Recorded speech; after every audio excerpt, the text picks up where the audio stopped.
An unarmed 14-year-old suspected of breaking a window gets shot by police. The officer who fired later blamed the shooting on a mix-up, saying he used the wrong gun. CBS 2 investigator Dave Savini obtained the body camera video and reveals what went wrong. How are you? Somebody called and complained about you guys. You guys were involved in something damaging somebody's windows. It's 8:50 in the morning. Quiet South suburban Sauk Village when these two kids, a boy and a girl, both 14, are stopped by police. You ain't got nothing to do with me. What? Okay, you guys got your IDs on you? Officer Seth Brown starts questioning the 8th graders about a broken window in the neighborhood. Do me a favor, keep your hands out of your pockets, bro. Just keep your hands out of your pockets. You're coming out here to see friends? Okay. Police body cameras are rolling. What happened? And also show Sergeant Scott Langan talking to a woman in the street who suspects the teens damaged a window on her home the day before. That's the boy that did it.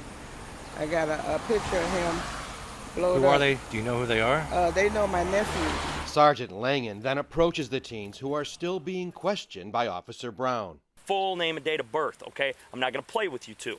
Do you understand me? Okay, well, I'm going to tell you. But the situation quickly escalates.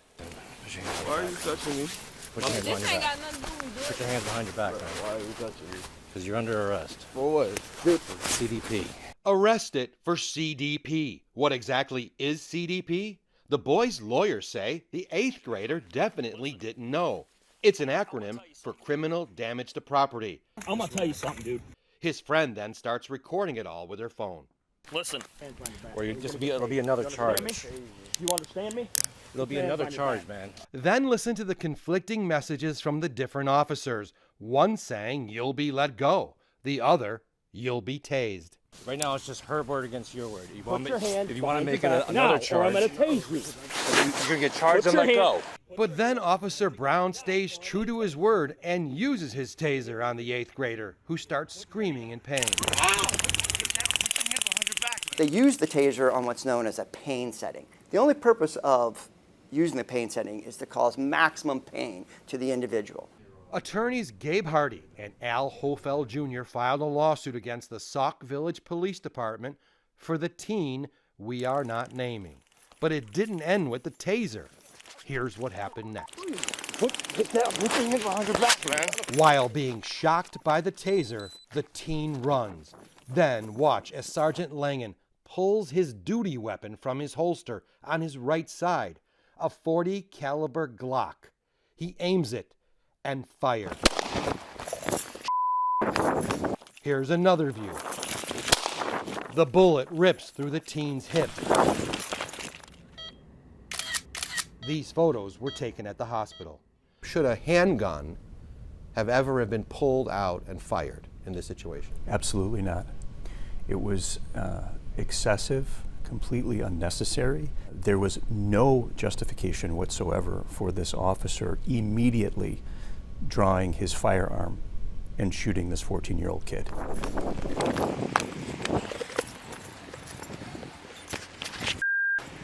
The teen, now bleeding, runs from the officers. Dude. Sergeant Langan catches up and this time pulls out his taser as the teen jumps a fence. Go around the block. He ran around the block.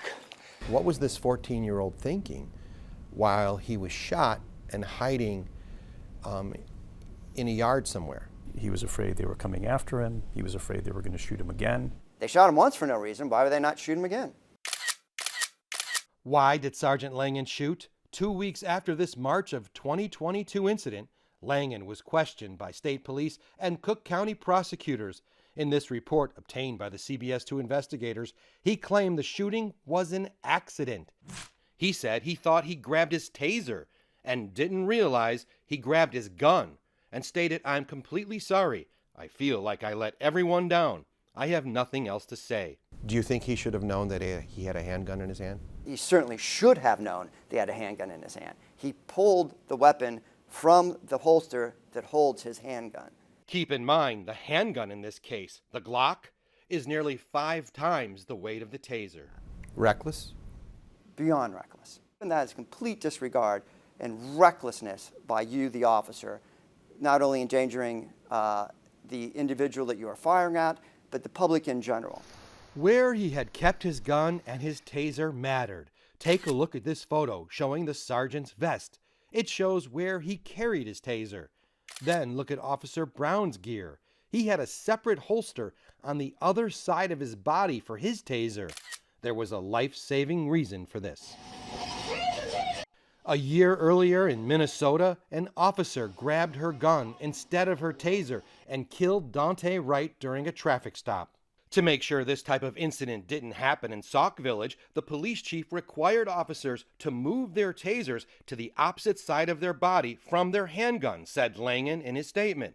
But Langen just kept his taser Velcro to the front pouch of his vest. When that officer made the decision to pull that handgun out of the holster, Yes. he was pulling it from a side of his body where the taser was never supposed to be. Correct. And when he extends it out in front of him, it's within his range of vision. In fact, it's within his direct line of sight. So he sees the weapon before he pulls the trigger. There seems to be other taser-related issues too. Sergeant Langen said the department gave him taser training only 2 or 3 times in the 10 years he carried one. But this department policy says at a minimum, officers should be trained every year. Hey, what's going on, man? The man with his hands up is the boy's guardian. He showed up on the scene after the injured teen, who was still hiding, called him to tell him he'd been shot by police. The ambulance is coming up to check him out, okay? All right. As paramedics arrived, the guardian begins asking police more questions. He's saying you shot him for no reason. No, the girl said she got it on tape. No, everything's on body cam, okay? Like the whole incident is, okay? Even the emergency medical technician started asking questions. They trying to say that one of y'all shot him or something. All right. One me. Then the teen's handcuff is removed. Hey, let me take that handcuff off. And then he was transported to the hospital and treated for his gunshot wound. The broken window was never brought up again. Do they ever arrest this 14-year-old? They never arrest him. They never charge him. They never cite him. Dude. It's like it never happened? It's like it never happened. And it looks and feels like contrition. Because they know, because they shot him unjustifiably.